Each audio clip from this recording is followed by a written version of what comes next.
Metoprolol is one of the most common beta blockers that is prescribed, and there are several reasons that this can be. We use it to treat high blood pressure, certain heart rhythm problems, heart failure, to prevent another heart attack, and even to help headaches. But for whatever reason that your doctor is giving it to you, the fact that you're watching this probably means that you're worried about possible side effects and really wondering if you'd even take it. Well, keep watching because we're going to go over all of that so that you can make a better decision with your doctor about the best course for you.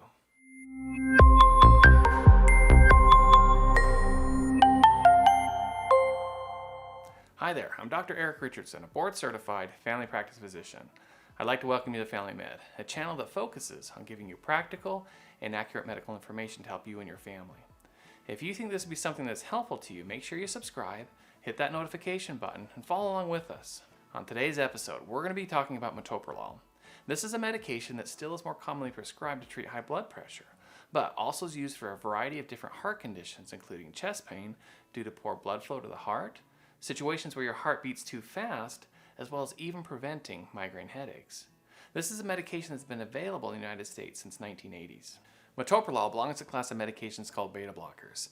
These kinds of medications work by blocking how epinephrine interacts with the beta cells in your heart and other parts of your body. They cause your heart to beat slower and with less force, which will decrease the pressure in the blood vessels. Now, they also work to relax the veins and arteries to improve blood flow. Traditionally, as we mentioned before, beta blockers like metoprolol were mainly used to treat high blood pressure. Now, these medications have fallen out of favor a little bit because there are more effective ones out there.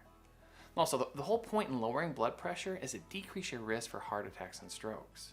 Unfortunately, at least on its own, beta blockers don't do as well as other medications in trying to decrease this risk. For this reason, we usually don't reach for it as a first treatment. It can be a helpful addition when we're treating blood pressure, but typically not by itself. So because there's a lot of different reasons why you may be on this, it's not really practical that we go through all of them. That's a great conversation to have with your doctor. Besides, you're really here just to learn about what side effects to watch out for and what to expect from this medication. So let's get to those. Now, just like any medication, the type and amount of side effects vary by person. Most people do just great on it without any significant side effects. But if you do, the most common ones relate to how it affects your heart and blood pressure. It can slow down your heart rate, making you feel a little sluggish, and can cause some fatigue. Sometimes with that, you can get some dizziness, especially with standing quickly. Others may see some swelling, especially around your ankles and feet. And in some, you can get some itching and rashes on the skin. It can cause some shortness of breath in some, and especially with those who have underlying lung disease. Now, there are some reports of worsening depression while on this medication. And finally, in some men, we see that it can cause some issues with erectile dysfunction. All of these can be bothersome symptoms, but tend not to be serious, and most people get used to them over time. Certainly, if they are more bothersome, it's a great thing to talk to your doctor about and see what they recommend you do. There are some conditions, though, that you need to be aware of and watch for that can be more serious. Remember, typically your doctor's recommended this to you because you're having some issues with your heart, and you may already have underlying heart disease. So because of that, we can see some issues with worsening heart failure and a very low heart rate that can be dangerous. We also recommend that, especially if you're on it for heart issues, that you don't stop it abruptly, as it can lead to different heart rhythm problems or even chest pain or a heart attack. Talk to your doctor to see if they think you're at risk for these.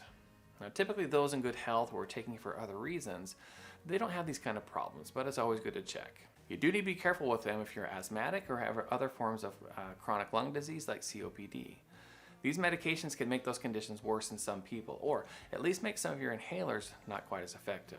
It can cause some more significant skin type issues, including severe rashes and a condition called Raynaud's phenomenon, where your circulation is decreased to your fingers, causing them to get white or blue and painful when exposed to the cold. There are some people that should really be careful with taking this medication.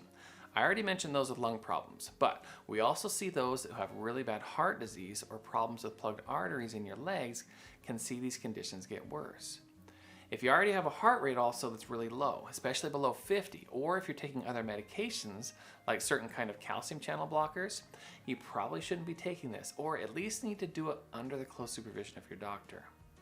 Sometimes there's a fine line that we have to walk with these medications, so work closely with your doctor on the best thing that's for you. In general, side effects from this medication tend to be pretty minimal. I usually don't have people wanting to stop it because of it. So I don't want you to be afraid of it if your doctor thinks it's necessary for you.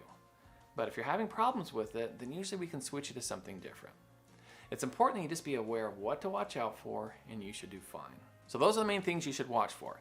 This is a great medication though because it's generic and it's usually affordable. It comes in a few different formulations that include tablets that are once a day or twice a day, as well as various IV and injectable forms that are used in the hospital. For most of you, it'll just be the tablets you'll be prescribed, and typically the doses range anywhere from 25 to 300 milligrams. The most important thing you need to remember with this medication is that you just need to have good, open communication with your doctor about how it's affecting you. It's important that at the very latest you follow up with them within 4 weeks to check how your pulse and blood pressure are responding to this medication. The times that I see people get in trouble the most with this medication is when they try to adjust or stop things on their own, or don't check in on a regular basis to make sure they aren't having any problems with it. Okay, so that's all I have to say about metoprolol. Certainly in these few short minutes we can't cover every aspect of it. But hopefully you've learned enough to feel a little more comfortable about taking it if your doctor feels it's important for you. Well, I hope you found this to be helpful. If you did, please take the time to give this video a like and share it with your friends. It helps our channel to grow and reach other people that may need this in their life. And if you haven't done so yet, don't leave without subscribing. Hit that notification button so you don't miss out on any of our future content. Well, so until next time, this is Family Med with Dr. Richardson. And remember, take care of your body because it's the only one you have.